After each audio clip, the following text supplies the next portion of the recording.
SPM perlu dirombak. Kalau tanya ke seluruh rakyat Malaysia hari ini, azam baki perlu disiasat tak? Saya percaya seluruh rakyat Malaysia cakap azam baki perlu disiasat secara adil. Orang bukan nak tuduh azam baki tau.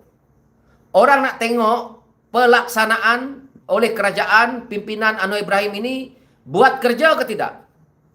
Saya sebenarnya tidak fokus sangat dengan azam baki ini. Tetapi saya nak tengok komitmen yang dibuat oleh Anwar Ibrahim selaku Perdana Menteri dengan janji Anwar Ibrahim. Adakah Anwar Ibrahim betul-betul nak melaksanakan janji dan perkara yang dia sendiri pernah keluarkan dalam media dia? Masalah tak buat. Kuasa ada di tangan Anwar Ibrahim hari ini. Kalau Anwar Ibrahim kata, Azam Baki kau bercuti, bercuti Azam Baki itu. Kalau Anwar Ibrahim kata, kau pecat ni kau, pecatlah Azam Baki itu hari ini. Kalau kata digantung tugas hari ini Azam Baki, Anwar Ibrahim semua kuasa itu ada pada tangan Anwar Ibrahim.